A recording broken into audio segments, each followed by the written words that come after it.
Hello বন্ধুরা, Brazil ফুটবলের এই জাদুর দেশে জন্ম হয়েছে অনেক কিংবদন্তির। পেলে, রোনালদো, নেইমারের পর ব্রাজিলের ফুটবলকে বিশ্ব দরবারে উজ্জ্বল করে চলেছেন 24-এর FIFA the best player award বিজয়ী ভিনিসিয়াস জুনিয়র।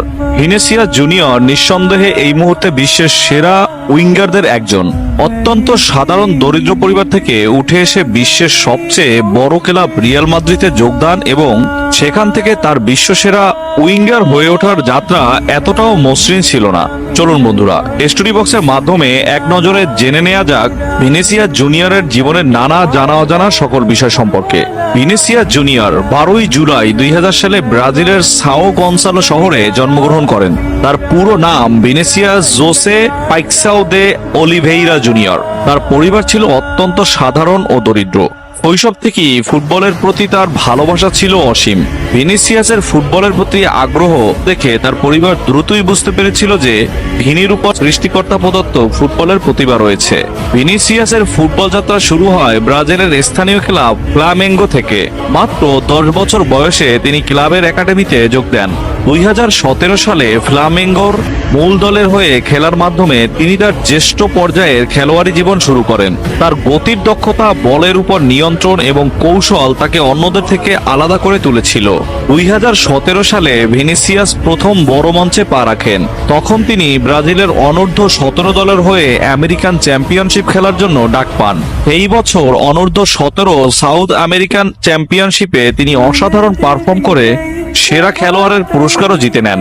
2018 সালে মাত্র 18 বছর বয়সে Spanish giant club Real Madrid ভিনিসিয়াসকে তাদের দলে নেয়ার জন্য প্রায় 46 মিলিয়ন ইউরোর বিনিময়ে স্বাক্ষর করেছিল।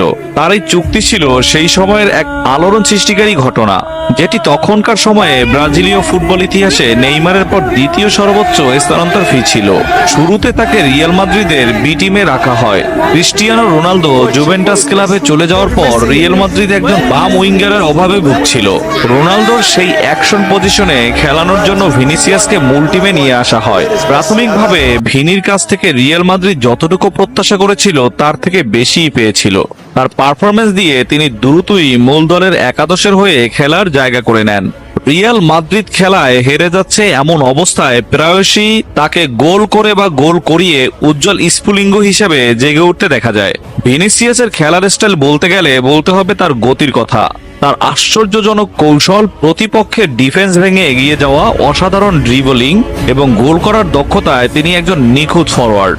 2022 সালে চ্যাম্পিয়ন্স লিগ ফাইনালে লিভারপুলের বিপক্ষে ভিনির করা গোল রিয়াল মাদ্রিদকে শিরোপা এনে দেয়। 2019 সালের 11 সেপ্টেম্বর মাত্র 19 বছর বয়সে পেরুর বিপক্ষে অনুষ্ঠিত প্রীতি ম্যাচে অংশগ্রহণ করার মাধ্যমে আন্তর্জাতিক ফুটবলে ব্রাজিলের হয়ে ভিনিসিয়াসের অভিষেক ঘটে। ব্রাজিল জাতীয় টিমের হয়ে ভিনিসিয়াস এখনো কোনো শিরোপা জিতেননি। তবে রিয়াল মাদ্রিদের হয়ে ভিনিসিয়াস 2018 সালের ফিফা ক্লাব বিশ্বকাপ, 2019-20 লা লিগা, 2022-23 Copa del Rey, 2023-24 UEFA champion league, UEFA super cup, super Copa de Espana এবং সর্বশেষ 2024 সালের 18 ডিসেম্বর ফিফা ইন্টারকন্টিনেন্টাল কাপ জিতেন এবং এই ম্যাচে Vinicius player of the tournament ও গোল্ডেন বল পুরস্কারও পেয়েছেন। এই জয়ের মাধ্যমে তিনি রিয়াল মাদ্রিদের হয়ে মোট 20টি শিরোপা অর্জন করেন। 22 অক্টোবর 2024-এ ভিনিসিয়াস তার প্রথম মহাদেশীয় হ্যাট্রিক করেন ডর্টমুন্ডের বিপক্ষে। তিনি 2024 সালের ব্যালন ডি'অর পুরস্কারে দ্বিতীয় স্থান অধিকার করেন।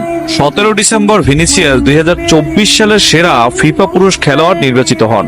ভিনিসিয়াসের খেলা আর সারা বিশ্বে প্রশংসিত, কিন্তু তার ক্যারিয়ারের সমালোচনাও কম ছিল না। বিশেষ করে রিয়াল মাদ্রিদের শুরুর দিকে তার মাঝে মধ্যে গোল মিস এবং ফিনিশিং দক্ষতা নিয়ে অনেক সমালোচনাও হয়েছে। তবে কঠোর পরিশ্রম আর আত্মবিশ্বাস দিয়ে তিনি সেসব কাটিয়ে উঠেছেন। এছাড়াও তার গায়ের রং কালো হওয়ায় স্পেনের ফুটবল অনুরাগীদের কাছ থেকে বর্ণবাদী স্লোগান এবং গালিগালাজের শিকার হয়ে কান্নাও করেছেন তিনি। তাকে নিয়ে বর্ণবাদী আচরণকারী অনুরাগীদের বিপক্ষে ব্রাজিলের প্রেসিডেন্ট এবং রিয়াল মাদ্রিদের সকল প্লেয়াররা নিন্দাও প্রকাশ করেছে। তার ব্যক্তিগত জীবন নিয়ে ব্রাজিলের কিছু সংবাদ মাধ্যমের দাবি 2019 সালে ভিনিসিয়াস তার বান্ধবী মারিয়া মাজারির সঙ্গে প্রেমের সম্পর্কে জড়ান এবং তারা তাদের সম্পর্কটা গোপন রাখতেই পছন্দ করেন। ফুটবলের বাইরেও ভিনিসিয়াস একজন সাধারণ মানুষ। তিনি পরিবারকে খুব ভালোবাসেন এবং বিভিন্ন সামাজিক কাজের সঙ্গেও যুক্ত তিনি। 2021 সালে তিনি ইনস্টিটিউটো ভিনি জুনিয়র প্রতিষ্ঠা করেন। এর মাধ্যমে ব্রাজিলের সুবিধাবঞ্চিত এলাকায় দরিদ্র শিশুদের জন্য তিনি শিক্ষা এবং ক্রীড়া উন্নয়নে কাজ করছেন। ভিনিসিয়াস জুনিয়র শুধু একজন ফুটবলারই নন, তিনি প্রমাণ করেন যে কঠোর পরিশ্রম, ধৈর্য এবং স্বপ্ন একসঙ্গে মিলিয়ে অসাধারণ কিছু তৈরি করা সম্ভব। বন্ধুরা, ভিনিসিয়াস জুনিয়রকে আপনাদের কাছে কেমন লাগে তা কমেন্টে জানাতে ভুলবেন না, এবং ভিডিওটি ভালো লেগে থাকলে লাইক, শেয়ার এবং সাবস্ক্রাইব করে শরীফ চ্যানেলটির পাশেই থাকুন।